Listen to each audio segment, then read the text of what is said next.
Hello, and welcome to Cheers, That's One Woman's Opinion. I am your host, Carolyn Mills, and today, as a bonus episode, we'll be interviewing, make sure I said it right, Geoffrey Lower. He is best known from Dr. Quinn, Medicine Woman, where he played Reverend Timothy Johnson. Welcome, and thank you for coming. Well, you're very welcome. And thanks for remembering my name. Well, what happened is on one of the things, instead of Lower, I wrote Lowry, and then I was like, wait, which one is it? Well, you could imagine going through life with a name spelt like Geoffrey and then lower. Yeah, people are understandably confused. So yeah, Or I don't want to like I was trying to get things right and everything.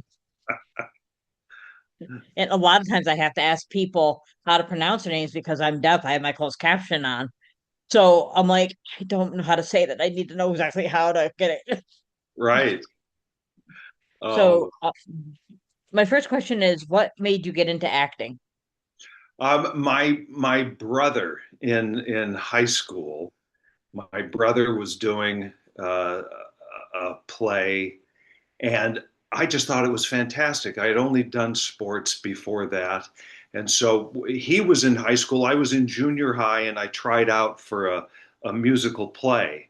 And I'd always been in choirs and whatnot. So, it wasn't a stretch.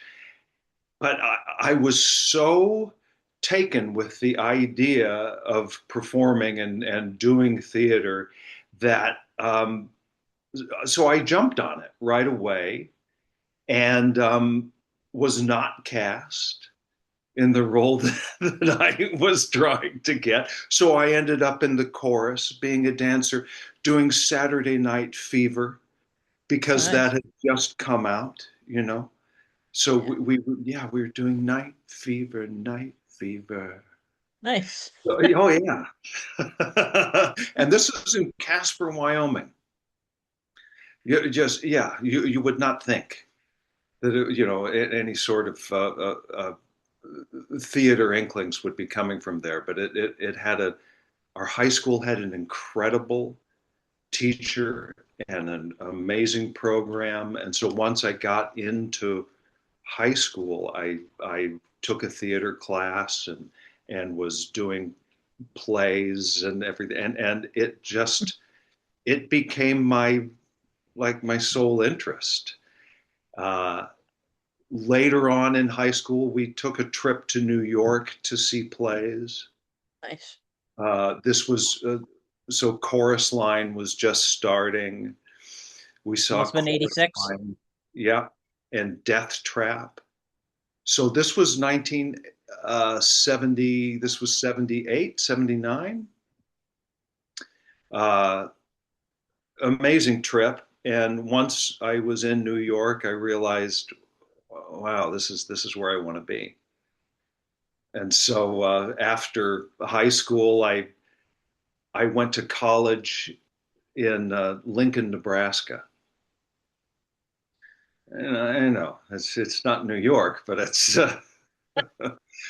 I followed a guy there who was in my brother's class, so 2 years ahead of me. I'm the youngest of three boys, and we're all 2 years apart. English parents, they are very rhythmic and very Yeah. whatever. uh, so I followed that guy because he said it's a great theater department. It's you'll love it. My dad thought I was going there to study law and a minor in theater. And of course, as I realized the theater was fantastic, I slowly started dropping all of my poli sci classes and taking movement and voice and and acting classes and all of this stuff. And so he pretty much said, if you're going to do this full time, don't stay in. You can't be in Lincoln, Nebraska. So I auditioned for what at the time were called the League School auditions. There were 12 schools that are part of the League of Professional Theater Training. And I think I auditioned for um, Juilliard, North Carolina School of the Arts, Washington, SMU, the time, Bob Hobbs, it was all part of that thing, um, Northwestern, and I got into all of them. Nice. And and throughout my career, I have kind of been continually surprised at success. I, I don't know if that is an innate thing in my character or from my childhood or whatever. Being the youngest, you're like thrilled when something good happens. I'm the youngest of eight. I understand. So I chose to go to Juilliard, and so that was only after 2 years of school at Lincoln.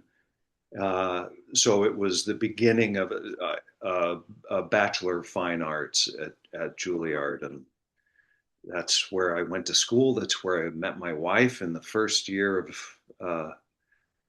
of school. There, we were living at the West Side YMCA was our dormitory. It was Is she in acting too?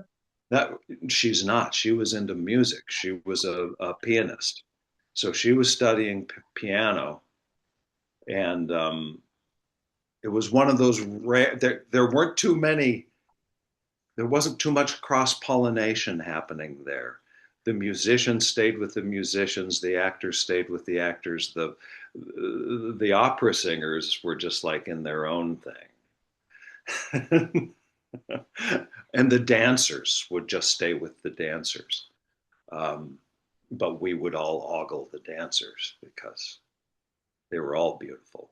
Yeah. Uh, um, but my wife and she was in at the West Side YMCA, and we so that's where we I first would see her, and then we had classes together. We had a since I was doing a Bachelor of Fine Arts, you had English classes and art history classes, and we shared an art history class.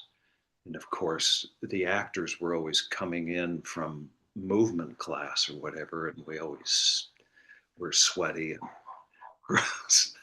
And so when my wife pointed me out to one of her friends, her friend was like, "Oh my God, smelly actors. How could you, how could you?"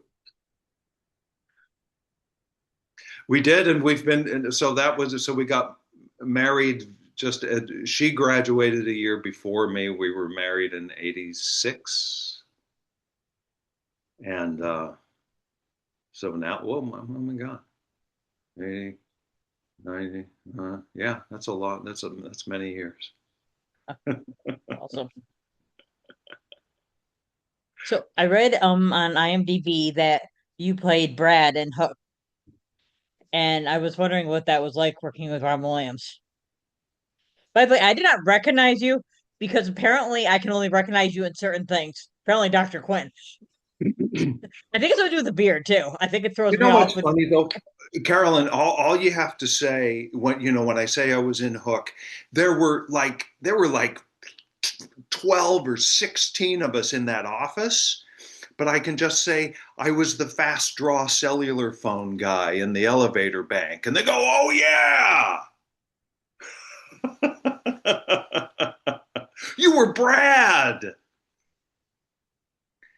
That was incredible, and that was the first big film that I had ever done, and uh, it was amazing because Dustin Hoffman at the time took on the role of acting coach and sort of choreographer. So we had about 3 days where we were just kind of doing, not kind of, we were doing like group building exercises and the sort of thing that you would do at like a workshop for office, for office people. So we were doing all these things that would make us a cohesive unit and understanding the hierarchy of our group and everything. And he was leading that and doing that for us, and Spielberg would just sit back and go, "Yeah, that's great, that's great." Um, and we shot 2 days worth of stuff. It was so much stuff. There were things beyond like what you see in the film. There were moments where it would cut back to Brad because Brad was still on hold the whole time Peter Banning was in Never Never Land, and so I would be slowly growing beard, and there was stuff around me getting older, and like cobwebs. It was pretty fun. None of that ever got in the movie, but Right. it was fun. Uh, I would occasionally like wake up and go, "Oh my God, Peter, Peter!" But he's not there. But I'm here. It was fun. And working with him. So Spielberg got me off into a hallway, and we just sort of sat there in the hall and did all this vocal stuff, all these things, just for so that when he's on the phone with me, there's a life on the other end of the phone. So instead of doing it in ADR, which would typically be done in post production, they were just like, well, let's just do it. Let's just sit here and do it. I'm like, yeah, I'll sit here with you, Steven Spielberg. I'll do that. So pretty neat, but of course, a part of the film that most people don't really think of when they think of Hook. You think of Never Never Land and all the shenanigans and fun. It's an interesting movie. I find like people either really love it or really hate it. Like I never hear people say, "Yeah, it's okay." They're either, "Yeah, I love it," or "No, I don't." Yeah, I think a purist of a Barry purist would like probably hate it because of all the stuff, the windsurfing skateboards and things like that. Yeah, but I was like that's what 11 when it came out, and my nieces and I, we were watching it like every time we got together. One of them had a crush on the kid that played Rufio, and yeah, all we did was watch that movie. That's great. That's great. That was such a joy. Um, I got to do a thing called Skeleton Crew a few years ago that was also part of Spielberg, or well, not Spielberg, but it was it had the same idea of being a movie that was geared towards kids. So they wanted this to be like a Goonies or that sort of thing. So, which Spielberg did Goonies, didn't he? I think so. I think so. I'm gonna have to start, digging into the IMDb pretty soon. So, That's a great site. anyway, It's funny because the next question says Spielberg was a great director. I know he's brilliant, but how is he to work for? amazing, amazing, just yeah, incredible. Um, so I was thinking about, of course, the fact that you're typically a Cheers show. And I wanted to let you know that I had somewhat of a Cheers connection, other than the fact that people will sometimes say, "You remind me of somebody. Who is it?" And I'll say Craig D. Nelson, and they go, "No, no, no, no, Ted Danson." And dancing. Yeah, And I say, "I'll take that. I'll take that." That's good. In fact, I recently auditioned for a commercial to be with him. He does those commercials. Um, is it Consumer Cellular or something like that? And yeah, they were like, "Yeah, Jeff, but no, because you kind of look like him." So no, that was weird. Anyway, um, when I was in New York, a guy I went to school with was from Indiana and was a very good friend of Woody Harrelson. So we would hang out sometimes when Woody would be in town, and oh my God, what an amazing character he was, because he was just so free and childlike. Um, of course, we were older, so that freedom and childlikeness could kind of, yeah, bend into drinking and whatnot. But uh, such an amazing guy, and it seemed like out of nowhere he got that role, and it was just unbelievable. And his friend uh, was, who I was going to school with at Juilliard. After the second year, they cut half the class, which is a bizarre thing.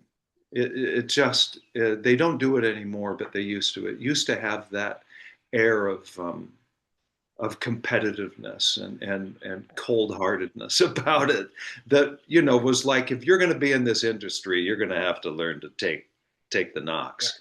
So after the first year and a half, they would warn you, and then at the end of the second year, they would call you in and either keep you or cut you. It was 50-50. um, so we That's went gotta from be a class of, stressful. yeah, went from a class of 32 to 16.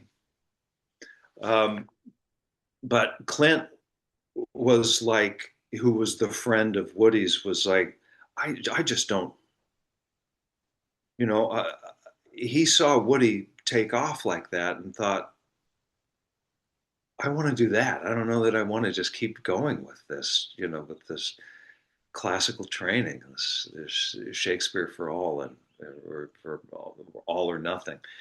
So he, funny enough, it sort of happened the same way that Woody did. He was at a bar, and this guy just comes up to him and says, "Do you sing?" And he said, "Yeah." He goes, "Where are you from?" He said, "Indiana." And he, with this incredible Indiana, Southern Indiana drawl, and he's like, "I'm doing this play. Why don't you just come to?" And Clint like took off doing Big River. So Big River was a big musical in the mid '80s that it did great. And yeah, he just, and then when he moved to Los Angeles and became Woody's assistant at Paramount. He had an office. Woody had an office, so Clint was there. And if I was ever on a Paramount lot, I'd drop by and see him. Just so, yeah, that's my Cheers connection. Other than the fact that that's the only show I would ever like make sure I watched when I was in New York, because it was just incredible. That ensemble was just unbelievable. You have another connection too. Well, uh, Barbara Babcock from Dr. Quinn was oh a guest yeah, star on Cheers. okay, okay. And Kelsey Grammer, we've worked together in Shakespeare. So yeah, that was. And Kelsey was also went to Juilliard. Barbara, what an amazing woman she is. Yeah, I think she has Parkinson's now, if I remember right. yeah, I think so. We Right. just had a recent get together for Jane's birthday, and Barbara didn't make it, but yeah, some of the others did, and yeah, I guess it's where you realize, wow, that was 30 years ago that we did that. We don't look the same. All the kids are so grown. One of the girls had a daughter there, but I could have sworn it was her sister, because it looked exactly like Erica Flores. Her daughter looks exactly like her sister looked 30 years ago. And I was like, oh my God, this is weird. But yeah, yeah, we all grew up, but we're so happy to see each other. It's just amazing. That's awesome. Yeah. You were in the TV movie and the band played on, which at the time was kind of a big TV movie. So I was wondering what that was like. Yeah, interesting story about that. At that time, my wife was representing me. So when when I dragged her out to Los Angeles, she had a performing career in Toronto. She was playing in New York also, but I was like, I did a pilot season out here. I want to go back, and I want to work out there. Um, so when she came out, she started representing me uh, because classical piano is tough enough anywhere, but in Los Angeles it was even tougher. Um, so she got the breakdown for and the band played on, and there was an English female doctor, and it said, "But we'll consider men also." So she pitched me as an English actor. So I went in for Roger Spottiswoode, who is very British, and did the whole audition with my accent. He said, "Where are you from?" And I said, "From Sussex," because that's where my parents are from, and it was just like channeling my parents. And so he's like, "Well, great, yeah, you've got it, you'll do it." And that was unbelievable because it was all about the Ebola outbreak, uh, and we were shooting in north of Los Angeles, up in the hills, and they had all of this stuff prepared to create rain because it was this rainy scene and I can't remember which country we were in or supposed to be in, but supposed to be very rainy. Um, and it was pouring rain. So typically speaking, you go, "Oh, that's great." Well, no, because it creates just like absolute havoc on the set. But they were like, "We have everything here. We can't ditch this. We're just going to go with it." But the rain was pouring down, but it wasn't big enough to read on film. You need drops that are about like a half inch in diameter, and so these rain machines create huge amounts of water coming down. We were we were doing that. We were doing the stuff inside the building where we find the bodies first, and or we find the kid that takes us out to see where the rest of the bodies were. And we had a break, and at one point, I'm talking with Matt Modine like this, just sort of, just shooting it with shooting the stuff with Matt, and Spottiswoode goes, "What are you doing? Why are you speaking like an American?" I said, "Because I am. I'm just used the British accent to get the role." He's, "You bastard, you." But I think he was fine with it. I think he appreciated the gumption. But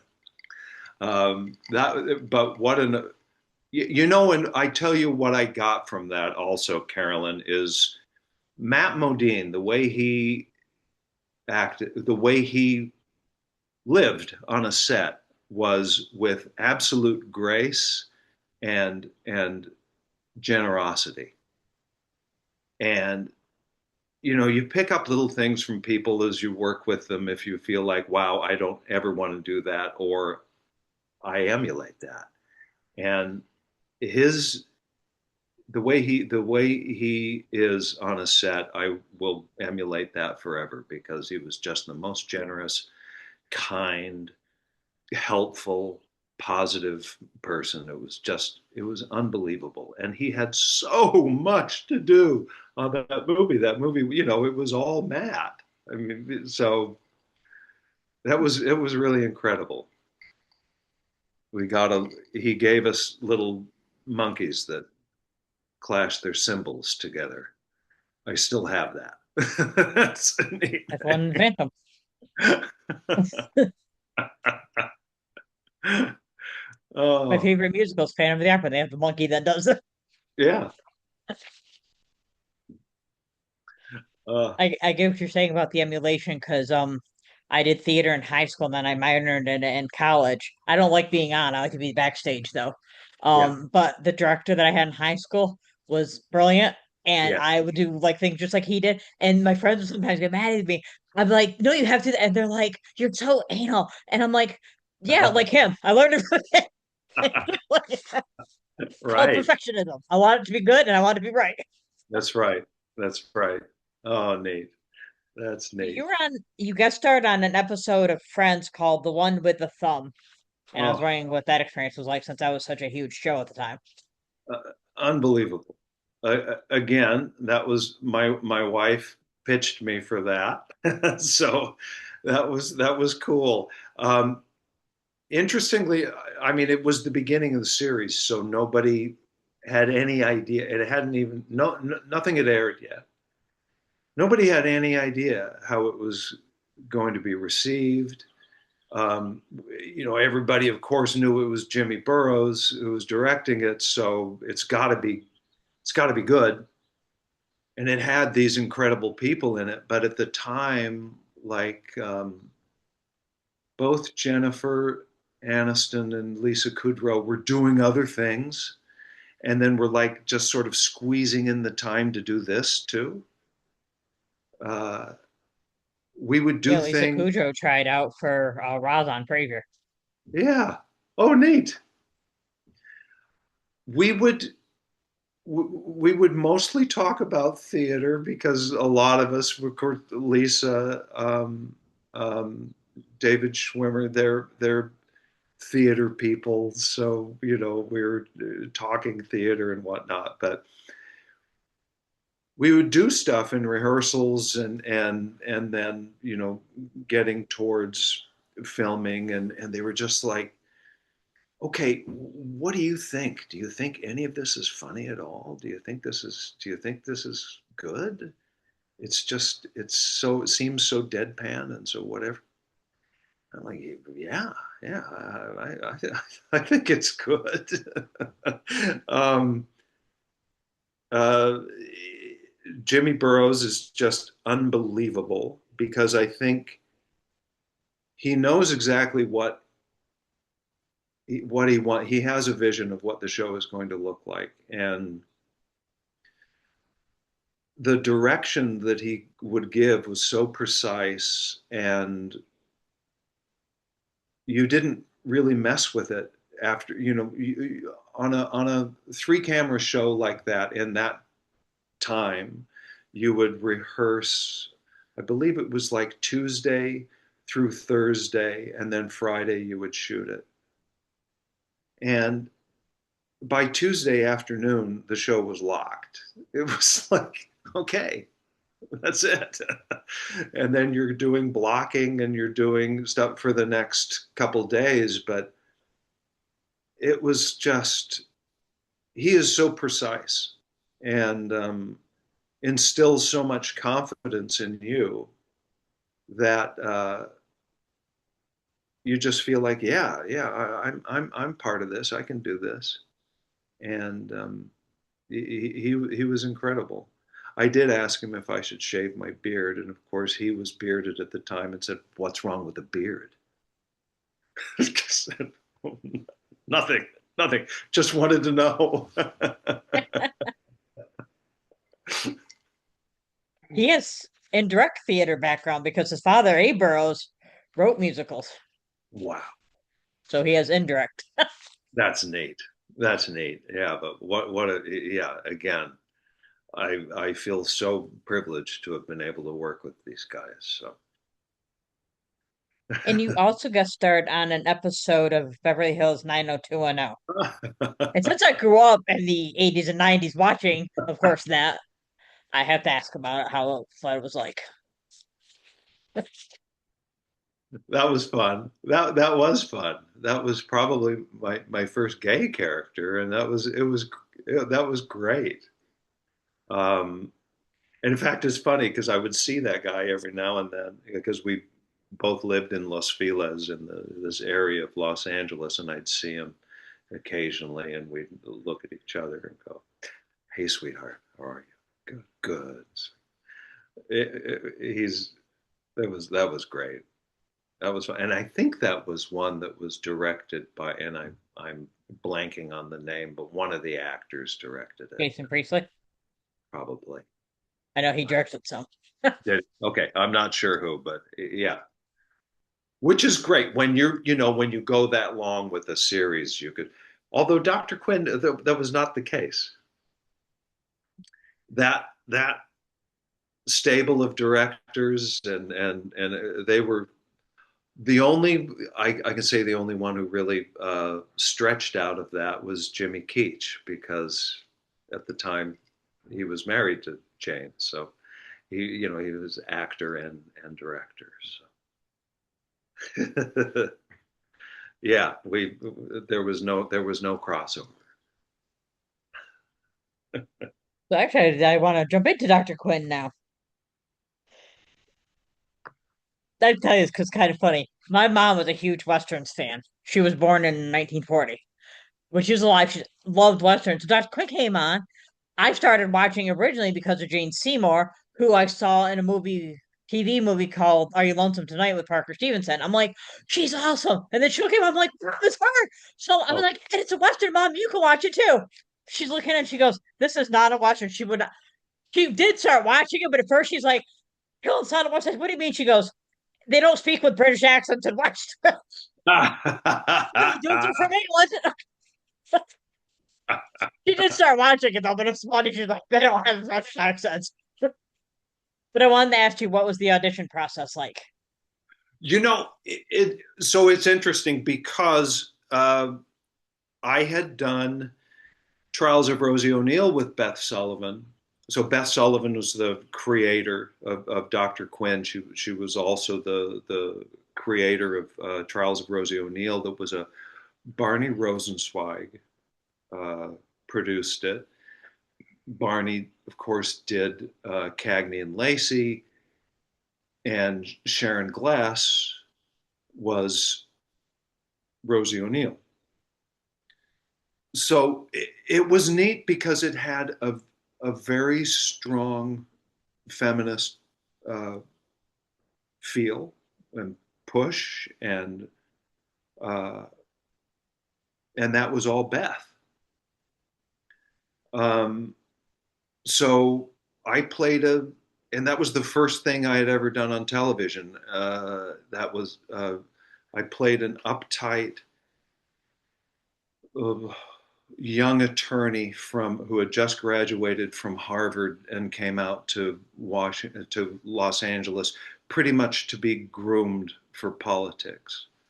And since I had never done on camera before, and we only had one class at Juilliard in on camera, and Kelly McGillis taught it because she had come back from shooting Top Gun or what, and was like she was no from shoot Witness, I think, but she came to school to give us a little, you know, you really should know how to work in front of a camera because you're not always going to be doing Shakespeare. Of course, at the time we thought, oh no, we will always do Shakespeare. We will never do anything else.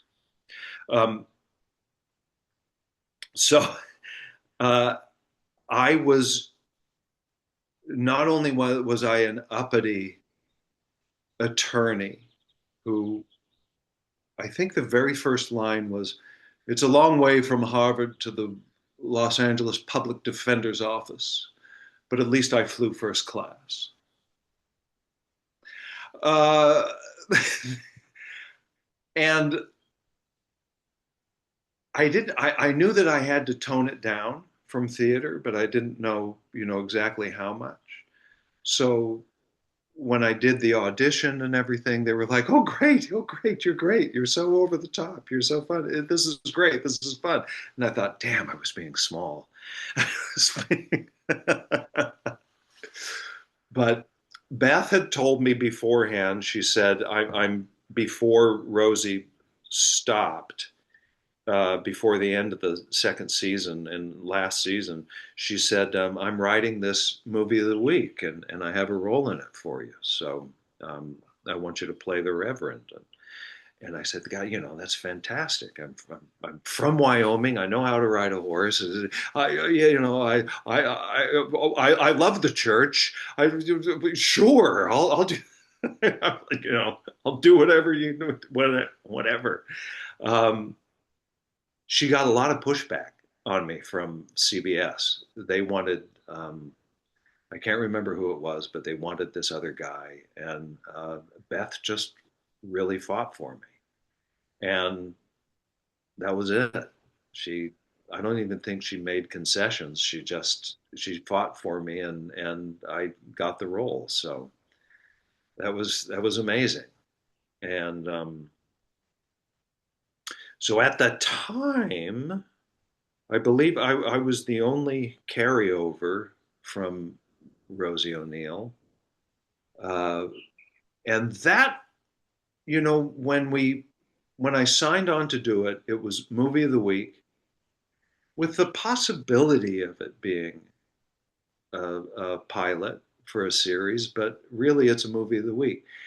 And it was with, and I cannot remember her name, but she was on 30 something, the brunette, beautiful brunette actress. And she was Dr. Mike. Like 5 days before they were going to shoot, she pulled out. They had already built all the costumes and everything for her. And so they scrambled and got Jane. Jane uh, was not ready for the first day of shooting. They didn't have all the costumes ready yet or anything. So they just got the whole bunch of us to be out in the woods with horses looking for Brian. And so the very first day of shooting, we're in Malibu Creek, and I would say to a man, 90% of the guys there said, "Of course I can ride a horse," and they couldn't. So it was quite a spectacle. The Wrangler had us all, fitted with horses and said, "Okay, now we're going to ride up over this hill," and it was like chaos. It was like people. I don't think anybody fell, but they could easily tell. Okay, maybe we'll do a lot of just sitting on the horses, and we'll film from here. So no riding it. We'll get the stunt riders to ride in over the hill and stop. And then you can get on the horse and move a little bit, make it look like you've just been riding. Yeah. So yeah, that was pretty incredible. Um, but yeah, And audition process was great. Just in that it was all Beth Sullivan, who I have so much to thank for my whole career, starting and my whole career on film has been pretty much attributed to her. So I appreciate her immensely. in the pilot episode, some of the characters, well, not the characters, but the actors were different. I think Jake was different. Robert Yeah, E was definitely different. I don't yeah, remember who else was, but I'm watching yeah, like, who are these people? yeah, yeah. It was very different. The first scene that we shot in Paramount Ranch was where uh, where she comes into town and she is walking across the bridge towards the church, and to tell me, I'm the new doctor, and I say, you can't be. I'm waiting for Michael Quinn, and so that scene, I just remember that so distinctly, and remember walking back, and Horace is on top of the telegraph office, um, trying to fix something and talking with him. But it was Frank still, so Frank stayed the same, or Horace stayed the same. Yeah, some of the other, and then Jim Knobloch came in, and Jim was also Trials of Rosie O'Neill alum, and there's Tyne Daly. Didn't she? She did something. Didn't she do it? Did Tyne do an episode? I'd have to look. I don't remember seeing her, but Okay. it's been a while. I'm Yeah, rewatching it now. I own the it series. I have might it have on been. DVD. Tyne might have done a Rosie O'Neill, and I'm thinking of that.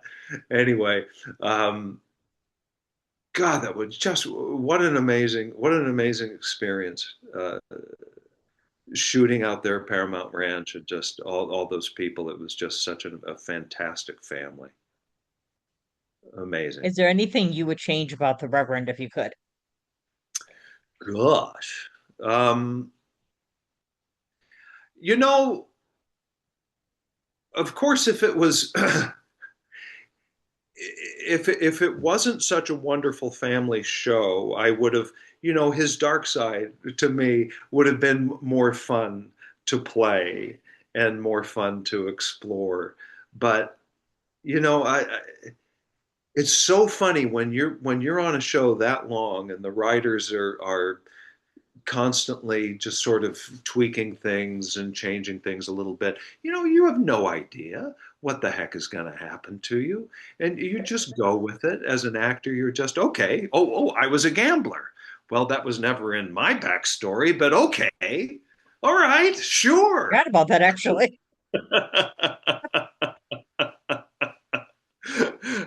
Or I'm going blind. Okay. I'll do that. But you never, you can't, your idea of what the character is going to do and what a team of writers and producers think is always, yeah, pretty different. Did they ever like allow you guys to give a suggestion or like, oh, I think this or Oh yeah, I think they definitely listened to it. They were wonderfully communicative and great, but for the most part, I think as a classically trained actor, I'm very good at just saying, I will do whatever you want. If that's what's written, that's how I'm going to deliver it. And I and think that makes you it makes you um, an easy person to work with for directors and writers and everything. But I think maybe it can sort of stifle some creativity at the same time. So I think when I'm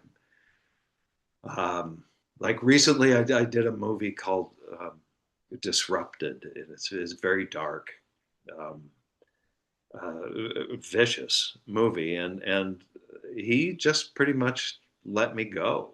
Just said, just here's my idea of the character. You flesh in the rest of it, and let's just play with it and see where it goes. And it was pretty fun.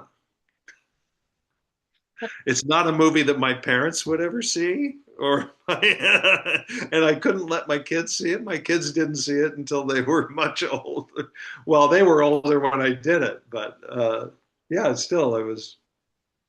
Yeah, it's not the sort of thing that people who are used to a certain Geoffrey Lower wouldn't go, oh yeah, sure, brass knuckles and yeah, doing that to people. Okay. Oof. so there was two guest stars that recurred on Dr. Quinn periodically. Kid Cole and Ruth, Johnny Cash and June Carter Cash. Oh What are they like? God. You know, that very first day, I'm just the apprehension of seeing him. Just I mean, I could not imagine. Um, and yet, there, Willie Nelson, there, Christofferson. There was, I mean, there's just people that that you met on that show that were just unbelievable. But to walk into the makeup trailer at 6:30 in the morning and I look down the way, and there he is, and I just start to walk down to him, and I don't know what I'm going to say. I don't know how to. What do you do? And he just turns and says, "Hi, I'm Johnny Cash." Oh God, yes, you are. I think, and he was so he wanted to meet me because I was the reverend, and he thought that was fabulous. So because what an incredibly spiritual, wonderful person. But yeah.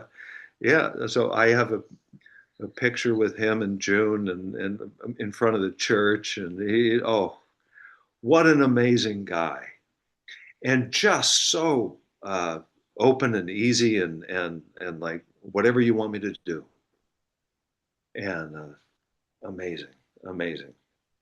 Um, oh, and June was just fantastic. They just seemed like they fit into that world so well. And that, of course, they fit into the set like crazy because everybody loves them, first of all, but they were just so easy in that company, and incredible.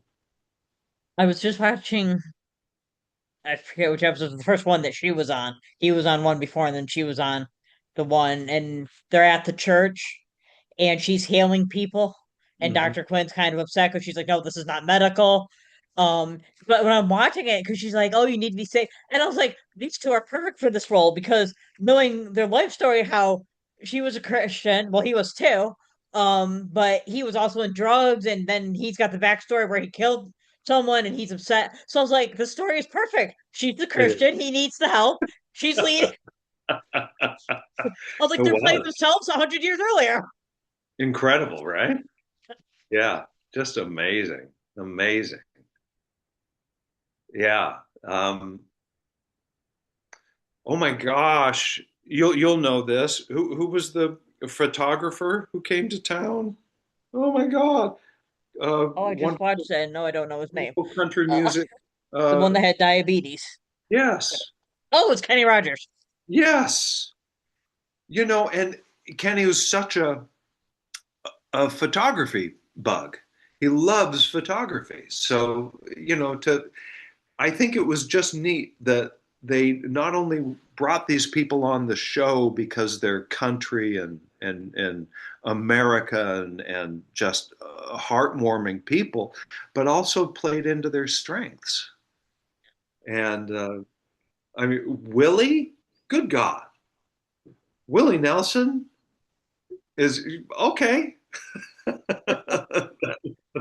That was amazing. Trisha Yearwood, she was incredible.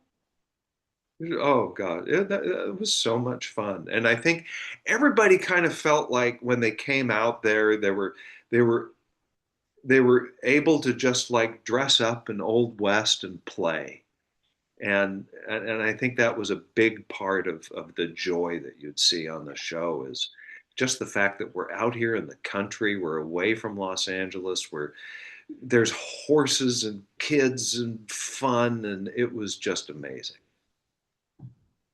I've been watching the 70s version of Match Game because it came out before I was born.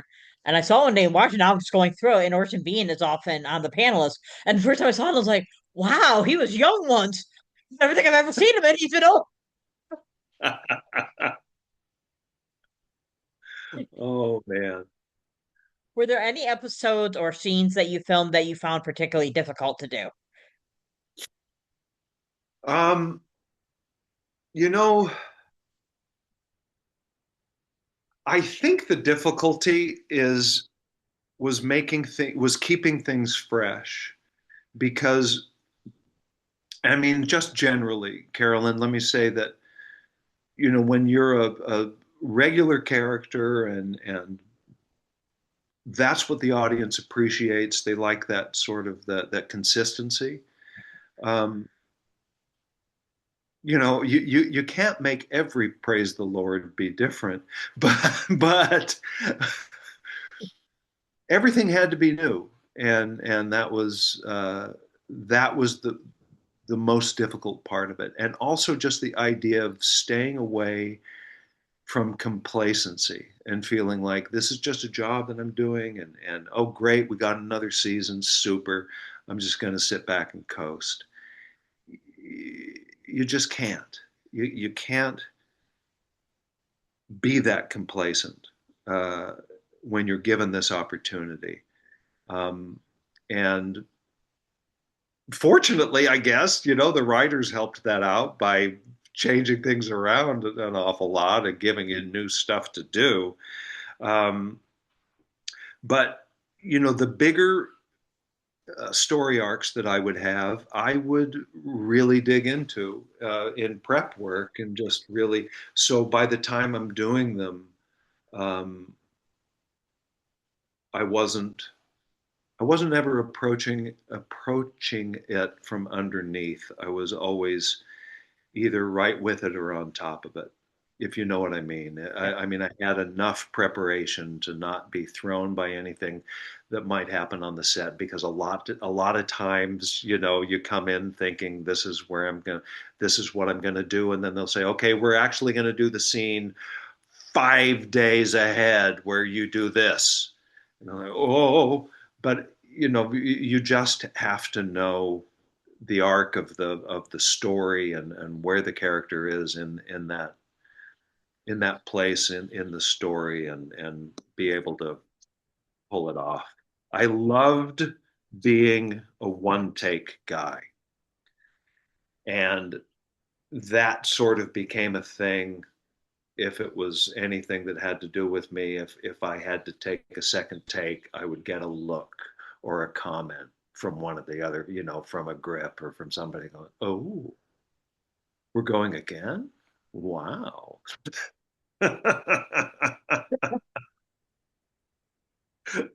And that's a point of pride, I guess. And that's that I would want to be a one take person.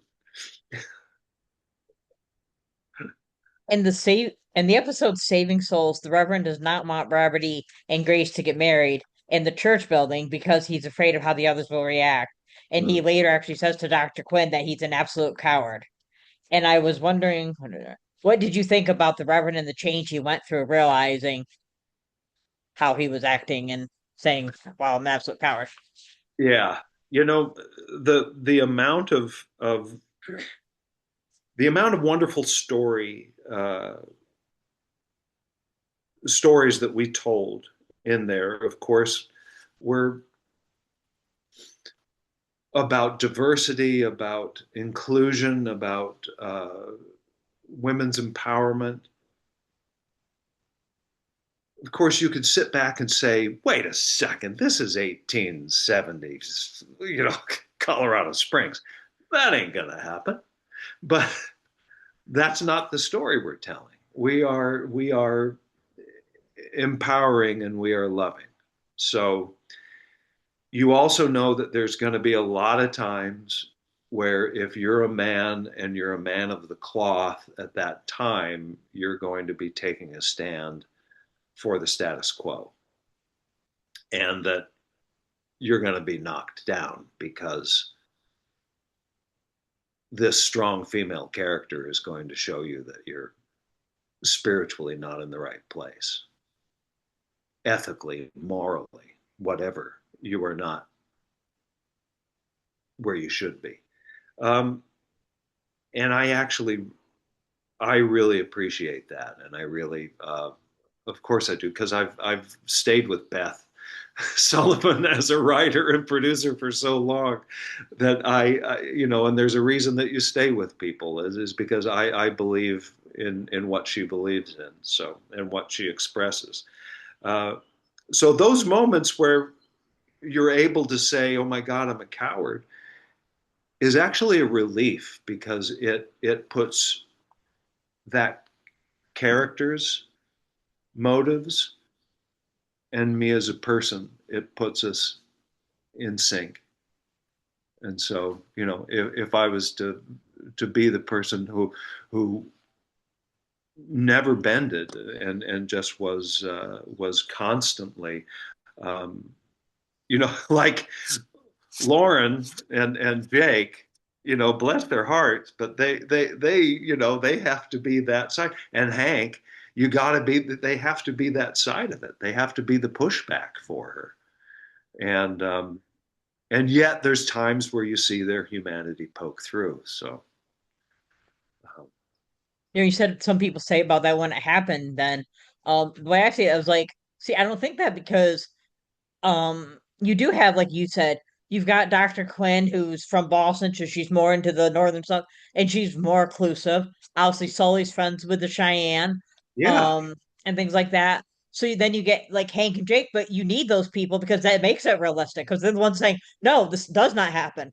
Robert E. can make her whatever he made, horseshoes, blacksmith, right? Like one of the blacksmith. Yeah, blacksmiths yeah. shoes and things like that. But don't let him in our church. Don't let him in the school. Oh So I yeah, think that's actually very realistic. yeah, yeah. It is. There's still that push and pull, isn't there? Yeah. So the episode where the Reverend goes blind, what was it like playing blind? It was so. I think, first of all, I approached it from the outside in. So I approached it with what mechanism can I use to look blind on screen, and I would do where I would focus on, so if I had my cane, I would focus on my cane, and then I would leave my eyes in that position and just let them stick. And that became my, like, okay, that's my outward appearance of being blind. I think the the inward, how that affected me uh, inside, losing your sight. I don't know when did you lose your hearing? So as far as I can tell, I've been hard of hearing since I was a child, Mhm. and the last few years it's gotten worse. It's actually gone to profound, or sorry, severe to profound, and Right. profound's like the. But for me, it Right. never bothered me because I've been signing my whole life, so not hearing Okay. doesn't. Right. Right. Because your speech is so good too. Yeah, because I was Because hearing when I was you're younger. So able to hear. Yeah. Um, so to be suddenly blind is such a. I mean, for him, it must have been such a blow, and such that it takes quite a while to come to grips with it. Of course, this is a series, and you don't really know how many days have passed, or how many whatever. But you slowly see him becoming more able to move around, and then actually to become accepting of it, and so he realizes he can ride a horse again. yeah, yeah, because you can trust a horse. Yeah. Um, it was a great challenge, and I really appreciated the challenge, because also you're on a show where, you know yeah, there's something medical is going to happen, and if you're around there enough, something is going to happen to you. And being the 1870s, 1880, death could probably happen to you much quicker than going blind. So I'm glad I went blind, and that I And didn't I can't remember. Does he ever get his sight leave back? the Because I can't show. remember. What's that? Does he ever get his sight back? I can't remember. No, I didn't think he no, did, but I was like, no, no, he never does. And in fact, when we did that spoof of Dr. Quinn Morphine Woman, or whatever that was, I was going to for ask you about that. I was wondering what it was. I saw it on that. hilarious. I mean, just so irreverent, and just those guys. What was it? I can't remember the name of the group, but it was, yeah, Where they can were I incredible. find this? What's that? Where can I find it? I think you could probably YouTube it. It's on YouTube. Okay. Yeah, Dr. Quinn Morphine Woman. Yeah. Crazy. yeah, and just fun. Yeah, so he was still blind in that or whatever. But uh, yeah, I really appreciated the challenge. I thought it was a lot of it was great. And I was Yeah, wondering, wolf and pup, were they real wolves or did you have like huskies? they were huskies. Okay. I was Yeah, like, they look like huskies, but huskies look not like wolves, so I can't tell. yeah. No, they were huskies.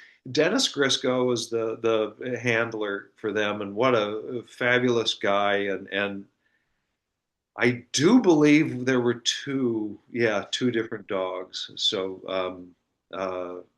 but yeah, there were huskies, just amazing. And of course, you really had to keep yourself from petting them and loving them up. Looking for mine right now. We I have an Akita. This is our fifth Akita. We've started having them in. We got our first one in New York in 1985, I think, and yeah. So this is our fifth Akita, and his name's Sully. But my youngest son named him for the monster in Monsters Inc. And I initially thought, oh, that's great. Joe's going to think I named my dog after him. That's super. You have But two, you could have one named Mike after the other character. that's right. That's right. You could have Mike. You could have Mike and Sully. uh, but yeah, we were allowed to bring our dogs onto the set, which was great. So they would pretty much stay in our trailers, but we'd be able to hike them around and stuff during lunch, and it I was took my dog with me today to get my hair cut. oh good, I was like, well, let's go. oh good, I don't know if this is the name of the episode. I think it's called The Orphan Train or something like that. But the Reverend, it's they were talking about getting the orphans and they were going to adopt kids and things, not adopt, but something yeah, about an orphanage. But the Reverend started showing interest in Dr. Mike. It was before her and Sully got married. yeah. And there's also the time when her dead boyfriend David, fiance David, came back to life. Well, he wasn't really dead, but they thought he was. So I was wondering, did they always know her and Sully would end up together, or were they trying different people out before they decided that? They always knew. They just wanted to have some conflict, That's it. yeah. They just wanted to have some, not necessarily dead ends or fake roads, but yeah, they wanted to have some conflict so that he could see that he's jealous and deal with the fact that he's not comfortable with the fact that the Reverend is going after Dr. Mike. That's not right. Yeah, uh, Yeah, they really were made to be together. yeah, They have great chemistry, the two. yeah. They did. Yeah, they did. It's yeah. They do. All right. So, are you currently working on anything now? Um, no. Mainly, I will do theater. Probably about a show a year, but I have been in real estate since, well, after about all the way through Dr. Quinn, but after the first season of Rosie O'Neill, I started buying, fixing, and selling houses, Right. flipping houses, and come from a construction family, so that was it was something I could do. Um, and so that slowly turned into construction and real estate. So now I do real estate. And in fact, I have to get to an inspection by 10:30 in Los Feliz. So I am going to need to go. Hey, But I do theater uh, as much as I can because it keeps that muscle going, and I would feel lost without it. I understand that. So, my last question is: do you have anything you want to say that was not already covered? I appreciate so much your invitation to do this, and I love the fact that people still hold this show in their hearts because I do too, and it's a wonderful place to go for an hour or so. So I'm glad you appreciate it, and I uh, have to tell, and I know I told you, but Cheers was such a huge part of me realizing I think I'd really like to do television instead of just Shakespeare all the time. But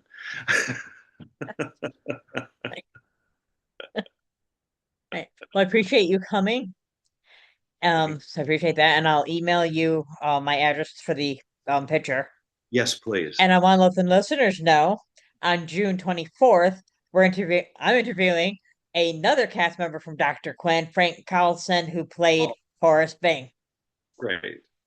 And tomorrow, Thursday, is our regular Cheers rewatch episode, and we're recapping season 3, episode 13, Who Done It. Thank you.